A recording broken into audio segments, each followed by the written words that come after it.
आज बाबा के साथ साजन का संबंध है और दुनिया में भी बहुत प्रेम भरे गीत संसार में बने हैं और बहुत दिल से अच्छे अच्छे गीत सेलेक्ट करने हैं। आज उस साजन को प्यार से याद करना है।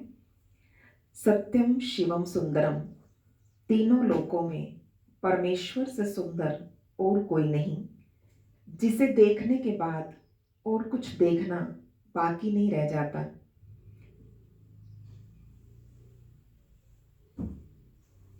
जिसे देखने के बाद और कुछ देखना बाकी नहीं रह जाता और जिसे देखने के बाद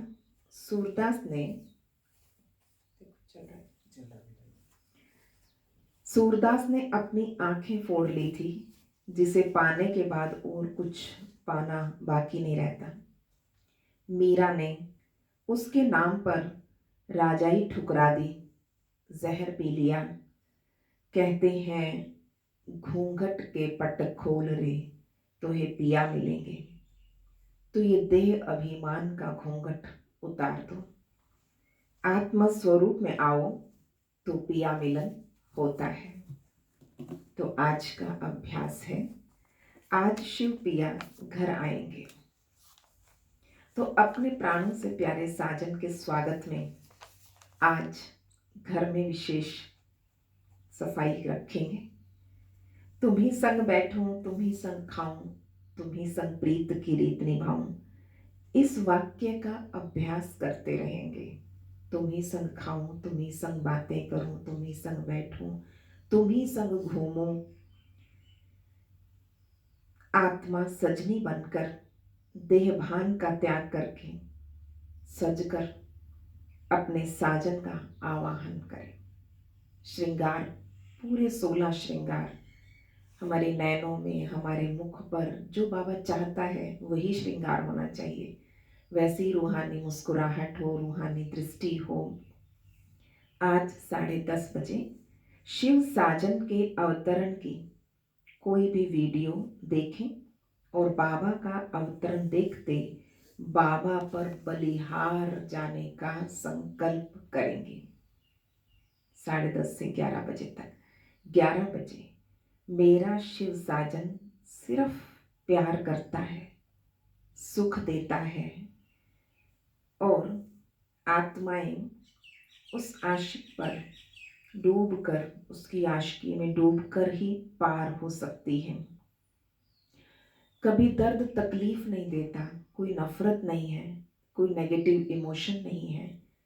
कैसे उसे सिद्ध करके लिखें कि मेरा शिव साजन सिर्फ खुशी देता है, प्यार देता है, सुख देता है, उसमें कोई नेगेटिविटी नहीं है। तो सिद्ध करें और लिखें। 11:30 बजे एक प्रेम भरा पत्र अपने शिव साजन प्रति लिखें, जिसमें प्यार के सिवाय और कोई भाव ना हो, कोई झगड़ा नहीं। दुनिया में ये चलते थे, दुनिया में तकरार झगड़े, है ना। अगर कहेंगे गुस्सा करें तो किस पर करें, तो फिर बस बाबा पर कर देते थे। पर आज बहुत प्रेम भरा पत्र लिखेंगे और उसमें सिर्फ प्यार, प्यार और प्यार हो। सजनी की फीलिंग लेते हुए वो रिंग, वो सिंदूर, वो मंगलसूत्र आध्यात्मिक रूप में क्या क्या है मेरा, मुझ आत्मा के लिए, तो उसका अर्थ लिखेंगे। अंगूठी, मंगलसूत्र, सिंदूर आदि का अर्थ लिखेंगे। शाम को 5:30 बजे बीच में लंच करेंगे तो अपने साजन के साथ, और उसको क्या क्या पसंद है तो उसकी फीलिंग लेते हुए और एक दूसरे को खिलाते हुए बहुत प्रेम से 5:30 बजे आज शिव साजन से अपना श्रृंगार कराएं गुणों और शक्तियों के गहनों से। 6 बजे जो पिया के साथ है उसके लिए ज्ञान की बरसात है। महफिल में जल उठी क्षमा परवाने के लिए, प्रीत बनी है दुनिया में मर जाने के लिए। जाग सजनिया जाग, तुम्हें पाके हमने जहां पा लिया, जमी तो जमी आसमां पा लिया। इन सब गीतों का आध्यात्मिक अर्थ फील करते हुए लिखेंगे। बाबा के प्रति अन्य मोहब्बत भरे गीतों की पंक्तियां लिखें, गुनगुनाएं और 6:30 बजे से 7:30 बजे तक शाम को प्यार के सागर शिव साजन के साथ मुरली से निकाले 5 स्वरूपों की पॉइंट पर याद की यात्रा करते हुए सारे विश्व पर प्रभु प्यार की लहर फैलती हुई देखें। भगवान के प्यार की सुनाई सारे संसार की आत्माएं आशिक बनकर डूबकर पार हो रही है। तो वो एक प्यार की सुनामी है और उसमें हम सब बह रहे हैं उस प्रेम में। तो इस प्रकार से बहुत प्यार और बहुत सुंदर सा आज का ये होमवर्क है। तो अभी हम आज के महावाक्य सुनेंगे। 18 अप्रैल 2020। आज बाबा ने कहा, मीठे बच्चे, इस पुरानी पतित दुनिया से तुम्हारा बेहद का वैराग्य चाहिए, क्योंकि तुम्हें पावन बनना है। तुम्हारी चढ़ती कला से सबका भला होता है। प्रश्न है, कहा जाता है आत्मा अपना ही शत्रु अपना ही मित्र है। सच्ची मित्रता क्या है? बाबा ने पूछा। आत्मा अपना ही शत्रु अपना ही मित्र, ऐसा दुनिया में कहते हैं। तो बाबा ने पूछा, सच्ची मित्रता क्या है? उत्तर है, एक बाप की श्रीमत पर सदा चलते रहना, यही सच्ची मित्रता है। सच्ची मित्रता है एक बाप को याद करके पावन बनना और बाप से पूरा वर्षा लेना। ये मित्रता करने की युक्ति बाप ही बतलाते हैं। संगम युग पर ही आत्मा अपना मित्र बनती है। गीत है, तूने रात गवाई सोए के, दिवस गवायो खाए। हीरा जन्म अमोल था, कोड़ी बदले जाए। ओम शांति। यूं तो ये गीत है भक्ति मार्ग का। सारी दुनिया में जो गीत गाते हैं या शास्त्र पढ़ते हैं, तीर्थों पे जाते हैं, वो सब भक्ति मार्ग है। ज्ञान मार्ग किसको कहा जाता है, भक्ति मार्ग किसको कहा जाता है, ये तुम बच्चे ही समझते हो। वेद शास्त्र उपनिषद आदि ये सब भक्ति के हैं। आधा कल्प भक्ति चलती है और आधा कल्प फिर ज्ञान की प्रारंभ चलती है। भक्ति करते करते उतरना ही है। 84 जन्म पुनर्जन्म लेते हुए नीचे उतरते हैं। फिर एक जन्म में तुम्हारी चढ़ती कला होती है। इसे कहते हैं ज्ञान मार्ग। ज्ञान के लिए गाया हुआ है, 1 सेकंड में जीवन मुक्ति। रावण राज्य जो द्वापर से चला आता है, वो खत्म हो फिर राम राज्य स्थापन होता है। ड्रामा में जब तुम्हारे 84 जन्म पूरे होते, तब चढ़ती कला से सबका भला होता है। ये अक्षर कहाँ ना कहाँ, चढ़ती कला तेरे बहाने सबका भला। तो उसमें ये अक्षर कहीं ना कहीं किसी शास्त्र में है। चढ़ती कला सर्व का भला। सर्व की सदगति करने वाला तो एक ही बाप है ना। सन्यासी उदासी अनेक प्रकार के हैं, बहुत मतांतर है। जैसे शास्त्रों में लिखा है, कल्प की आयु लाखों वर्ष है। अब शंकराचार्य की मत निकली 10,000 वर्ष। कितना फर्क है। किसी ने लाखों वर्ष, किसी ने 40,000 साल का कलयुग बता दिया, किसी ने 10,000 का कर दिया। कोई फिर कहेगा इतने हजार। कलयुग में है अनेक मनुष्य, अनेक मतें, अनेक धर्म। कितना फर्क हो जाता है। ये बाप बैठ तुम बच्चों को सृष्टि के आदि मध्य अंत की नॉलेज सुनाते हैं। इस सुनाने में कितना समय लगता है, सुनाते ही रहते हैं। ऐसा नहीं कह सकते पहले क्यों नहीं, ये क्यों नहीं पहले सुना दिया बाबा ने। स्कूल में पढ़ाई नंबरवार होती है, नर्सरी से शुरू होते हैं, धीरे धीरे धीरे धीरे।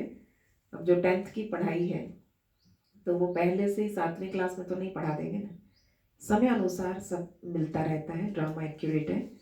छोटे बच्चों को ऑर्गन्स छोटे होते हैं तो उनको थोड़ा सिखाया जाता है, ब्रेन भी तो छोटा सा होगा ना उसका।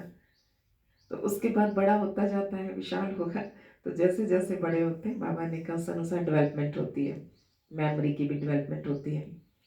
फिर जैसे जैसे ऑर्गन्स बड़े होते जाएंगे, बुद्धि का ताला खुलता जाएगा, पढ़ाई धारण करते जाएंगे।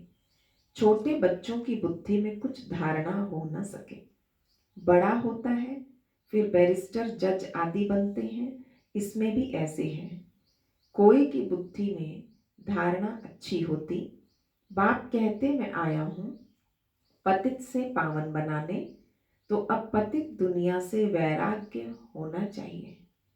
पावन आत्मा बने तो फिर पतित दुनिया में रह ना सके।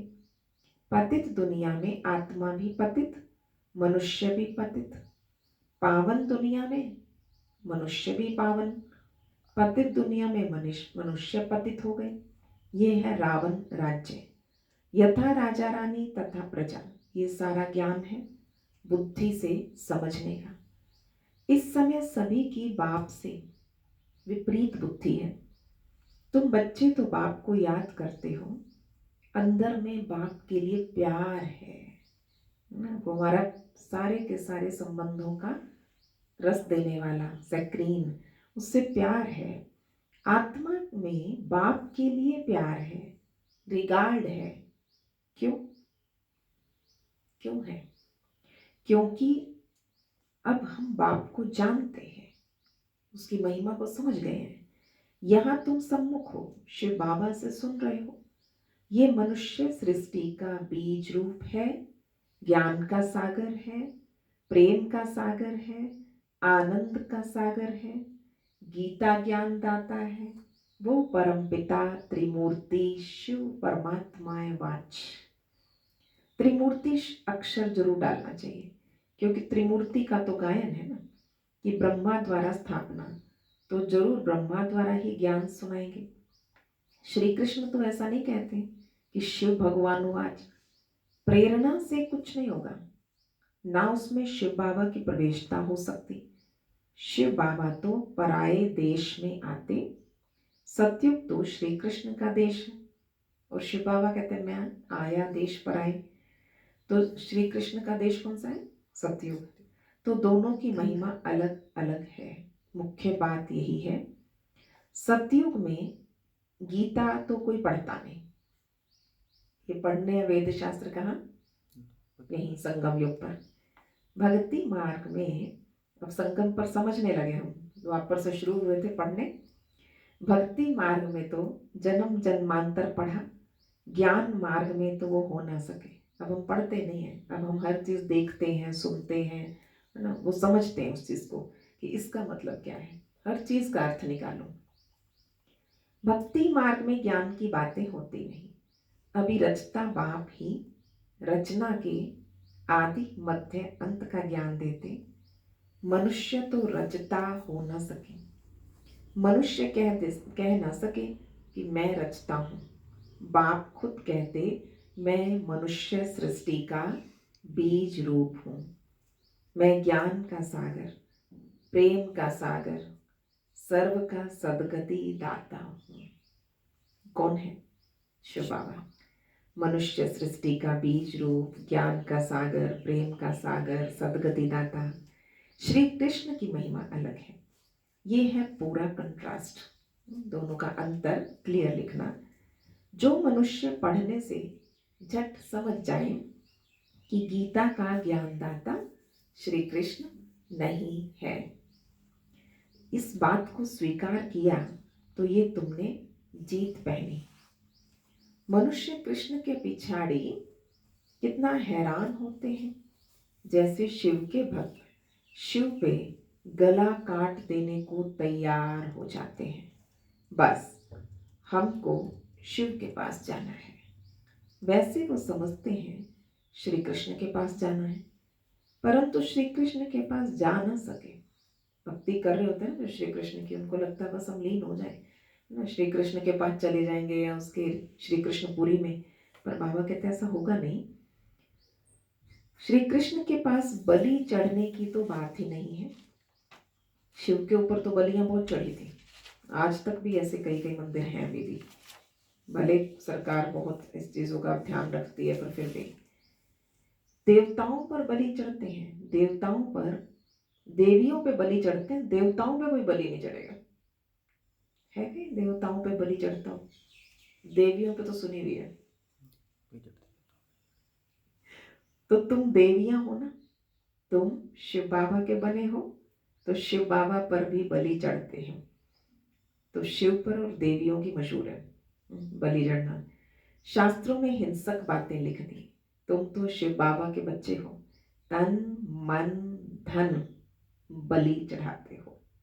ठीक है, वो शरीर की बलियां नहीं है यहाँ पर तन मन धन से और कोई बात ही नहीं, क्योंकि शिव और देवियों पर ही बलि चढ़ाते हैं।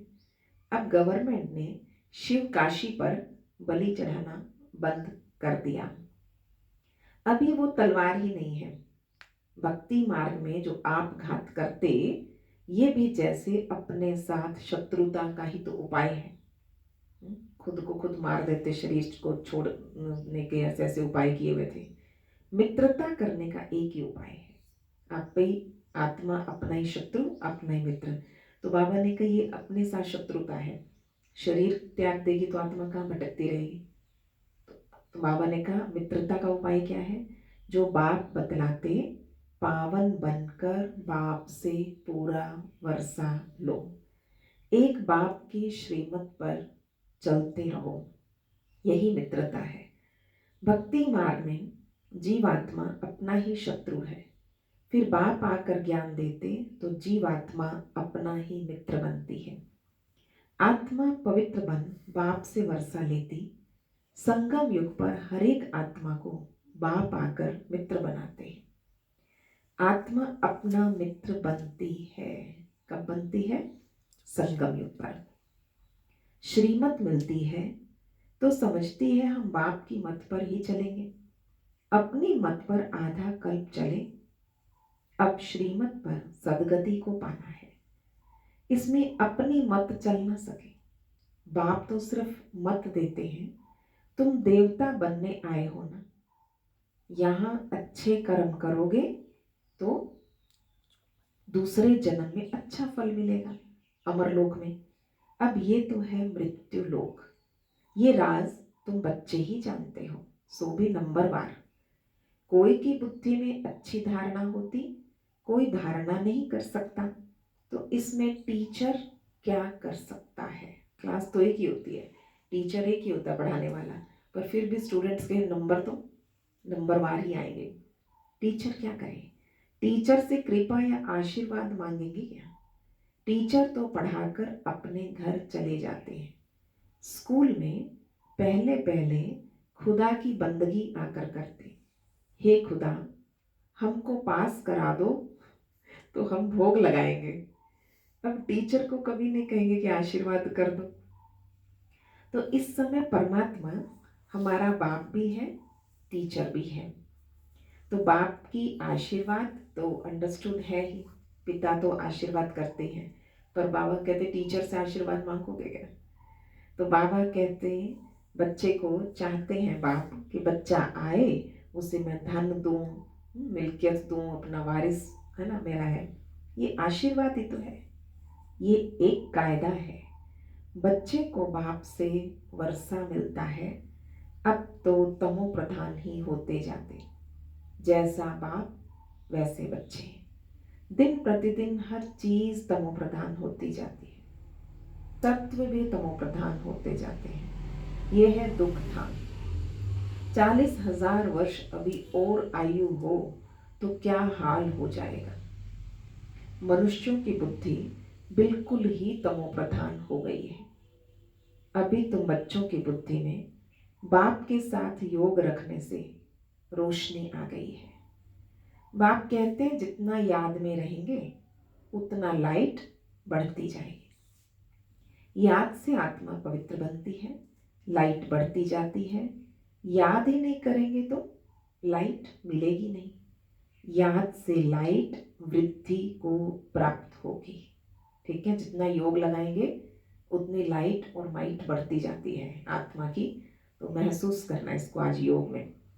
याद में रहेंगे उतना लाइट बढ़ती जा रही है, मस्तक से निकल रही है, मस्तक के चारों ओर फैल रही है, पूरे कमरे में फैल गई है, पूरे घर में फैल गई है। फील करना, बहुत अच्छा लगेगा।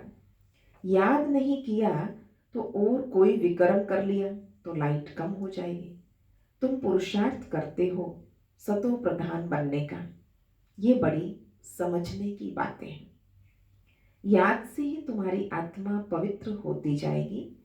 तुम लिख भी सकते हो, ये रचयिता और रचना का ज्ञान श्री कृष्ण दे न सके, वो है प्रारब्ध। वो भी लिख देना चाहिए कि 84वें अंतिम जन्म में श्री कृष्ण की आत्मा फिर से ज्ञान ले रही है। फिर फर्स्ट नंबर में जाते हैं, फिर से ज्ञान ले रही है वो श्री कृष्ण की आत्मा, और फिर से फर्स्ट नंबर ही लेगी। बाप ने ये भी समझाया है, सतयुग में 9 लाख ही होंगे, फिर उसमें वृद्धि भी होगी, दास दासियां भी बहुत होंगे जो पूरे 84 जन्म लेते हैं। दास दासियां पहले जन्म से पदवी उन्होंने क्या ली है, जो बाबा ने कहा जो पूरे 84 जन्म लेते हैं, 84 जन्म ही गिने जाते हैं। जो अच्छी रीति इम्तिहान पास करेंगे वो पहले पहले आएंगे।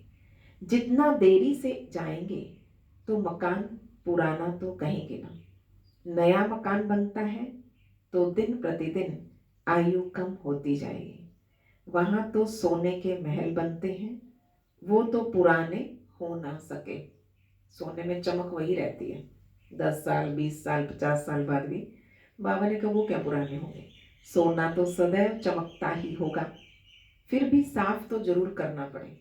महलों की उनकी सारे किवाड़ों की खिड़कियों की उनकी थोड़ी सी सफाई कर दें, सोना भी कभी बीच बीच में ना साफ करवाते हैं ऐसे।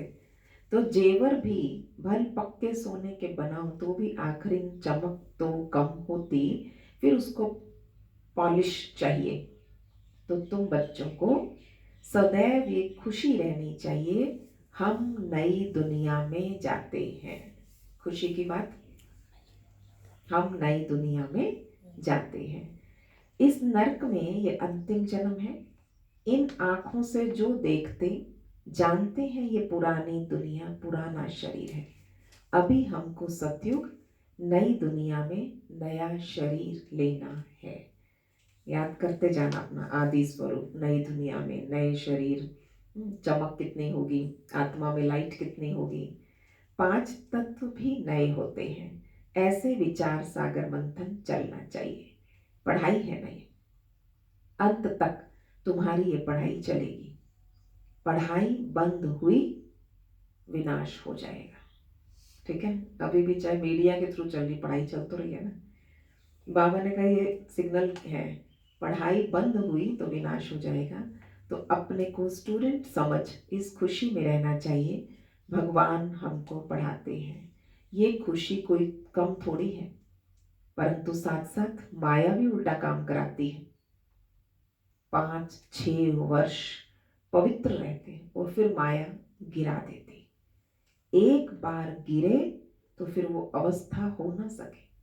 हम गिरे हैं तो वो घृणा आती रहती है, गिल्ट कॉन्शियस, अंदर से वो अपराध बोध चलता रहेगा। अब तुम बच्चों को सारी स्मृति रखनी है। इस जन्म में जो पाप किए, हर एक आत्मा को अपने जीवन का तो पता है ना। कोई मंद बुद्धि, कोई विशाल बुद्धि होते हैं। छोटेपन की हिस्ट्री याद तो रहती ही है। ये बाबा भी छोटेपन की हिस्ट्री सुनाते थे, ब्रह्मा बाबा बहुत बार, कि किस तरह से ना गांव गांव का वो माहौल और माता पिता के कैसे आज्ञाकारी होते थे। ऐसे छोटी छोटी बहुत सारी बातें। बाबा को वो मकान आदि भी याद है, परंतु अभी तो वहां सब नए मकान बन गए होंगे। 6 वर्ष से लेकर व्यक्ति को अपना 5-6 वर्ष की आयु से अपनी जीवन कहानी याद रहती है। अगर भूल गया तो डल बुद्धि कहेंगे। बाबा कहते हैं अपनी जीवन कहानी लिखो। ये बाबा ने क्यों बचपन की बातें याद कराई कि आपको बचपन से पता होता है व्यक्ति को कोई खास मुझसे ऐसा विकर्म हुआ, ऐसे मेरे द्वारा किसी को दुख दिया गया। फर्स्ट नर्सरी क्लास से ही पता होती है, यानी 4 वर्ष की उम्र से भी याद होती है। बाबा ने कहा परंतु मालूम पड़ता लाइफ में कितने चमत्कार थे। गांधी, नेहरू आदि के कितने बड़े बड़े वॉल्यूम बनते हैं, उनकी लाइफ की स्टोरीज लिखें तो 1 2 है ना 3 किताबें में भर देते हैं। लाइफ तो वास्तव में तुम्हारी बहुत वैल्यूबल है। आपकी लाइफ स्टोरी लिख देनी चाहिए, अपनी अपनी लाइफ स्टोरी, अपनी ऑटोबायोग्राफी लिख देनी चाहिए। लिखी ना, गांधी जी ने ऑटोबायोग्राफी लिखी थी। तो बाबा कहते हैं लाइफ तो वास्तव में तुम्हारी बहुत वैल्यूबल है, वंडरफुल लाइफ है। दादी जान की याद आ जाते हैं ना, वंडरफुल। तो अब देखो बाबा ने हमें क्या दिया, वंडरफुल लाइफ। तो ये है मोस्ट वैल्यूबल, अमूल्य जीवन। इसका मूल्य कथन नहीं किया जा सकता। इस समय तुम ही सर्विस करते हो, ये लक्ष्मी नारायण कुछ भी सर्विस नहीं करते। तुम्हारी लाइफ बहुत वैल्यूबल है, जबकि औरों का भी ऐसा जीवन बनाने की सर्विस करते हो। तो जो अच्छी सेवा करता है वो गायन लायक होता है, सभी गायन करते हैं उनका। वैष्णव देवी का भी एक मंदिर है। अब तुम सच्चे सच्चे वैष्णव बनते हो। वैष्णव माना जो पवित्र है। अभी तुम्हारा खान पान भी वैष्णव है। पहले नंबर के विकार में तुम वैष्णव, तुम जो पवित्र हो ही, तुम वैष्णव हो। जगत अम्बा के ये सब बच्चे ब्रह्मा कुमार कुमारियां हैं, ब्रह्मा और सरस्वती। तो बाकी बच्चे हैं उनकी संतान, नंबरवार देवियां भी हैं जिसकी पूजा होती है। शिव की सबसे अधिक है, पर बाकी सारे देवियों की, खास देवियों की बहुत पूजा होती है। तो देवियों की, देवताओं की नंबरवार पूजा है। बाकी इतनी भुजाएं आदि दे दी, ये सब फालतू है। तुम बहुतों को आप समान बनाते हो तो भुजाएं दे दी है। ये आप भी बाबा के हैंड्स हो और आपने और हैंड्स क्रिएट कर दिए, औरों को बाबा का सहयोगी बना दिया। ब्रह्मा को भी 100 भुजा वाला, 1000 भुजा वाला दिखाते हैं। ये सब भक्ति मार्ग की बातें हैं। तुमको फिर बाप कहते हैं दैवी गुण भी धारण करने हैं। किसी को दुख ना दो, किसी को उल्टा सुल्टा रास्ता बताए सत्यानाश ना करो। एक ही मुख्य बात समझानी चाहिए, बाप और वर्षे को याद करो। मूल बात, मूल मंत्र बाबा हमें देते हैं, बाप और वर्षे को याद करो। अच्छा, मीठे मीठे सिकिलधे बच्चों प्रति माता पिता बाप दादा का याद प्यार और गुड मॉर्निंग। रूहानी बाप की रूहानी बच्चों को नमस्ते।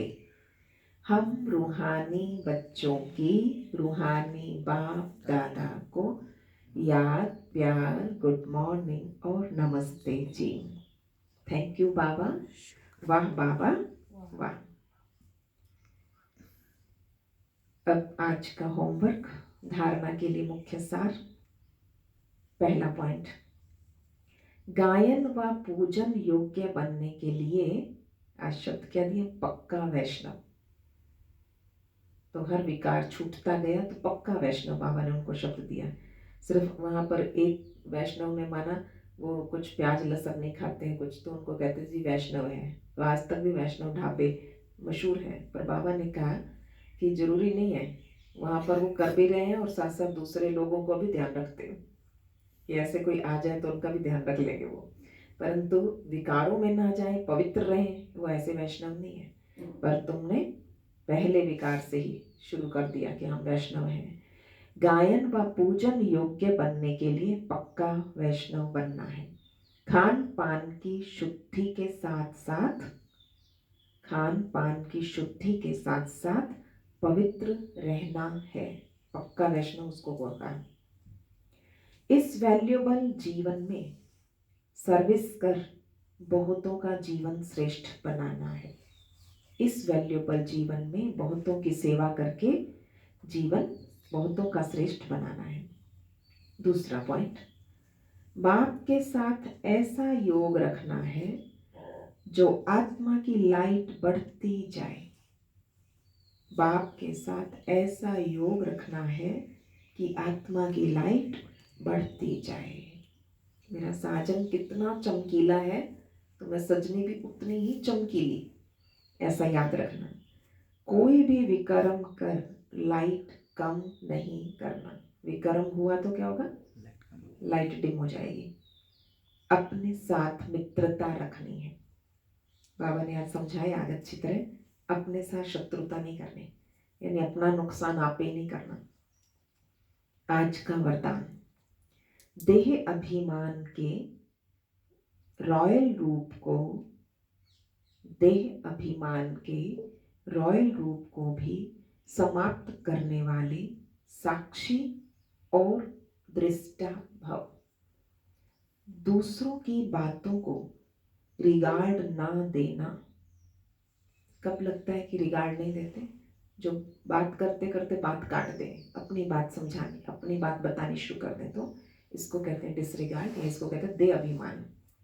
दूसरों की बातों को रिगार्ड ना देना, कट कर देना, ये भी देह अभिमान का रॉयल रूप है। आराम से शांति से सुनो। कोई कह रहा है, कोई समझा रहा है, तो उसको बीच में कट करके बताएंगे कि नहीं मैं समझदार हूं, मुझे समझाने की आवश्यकता नहीं, तो ये देह अभिमान है। अपना व दूसरों का जो अपमान कराता है, क्योंकि जो कट करता है ना उसे अभिमान है, और जिसकी बात को कट करता है उसे अपमान लगता है। जो कट कर रहा है बात, उसमें तो अभिमान है, पर वो दूसरे का अपमान कर रहा है। इसलिए साक्षी दृष्टा के वरदान को स्मृति में रख, ड्रामा की ढाल व ड्रामा के पट्टे पर हर कर्म और संकल्प करते हुए मैंपन के इस रॉयल रूप को भी समाप्त कर हर एक की बात को सम्मान दो, स्नेह दो, और वो सदा के लिए सहयोगी बन जाएगा। दोबारा सुन ले, दूसरों की बातों को रिगार्ड ना देना, कट कर देना, ये भी देह अभिमान का रॉयल रूप है, जो अपना व दूसरों का अपमान कराता है। क्योंकि जो कट करता है उसे अभिमान आता है, और जिसकी बात कट करता है उसे अपमान लगता है। इसलिए साक्षी दृष्टा के वरदान को स्मृति में रख, ड्रामा की ढाल व ड्रामा के पट्टे पर हर कर्म और संकल्प करते हुए मैंपन के इस रॉयल रूप को समाप्त कर हर एक की बात को सम्मान दो, स्नेह दो, तो वो सदा के लिए सहयोगी बन जाएगा। आज का स्लोगन, परमात्म श्रीमत रूपी जल के आधार से कर्म रूपी बीज को शक्तिशाली बनाओ।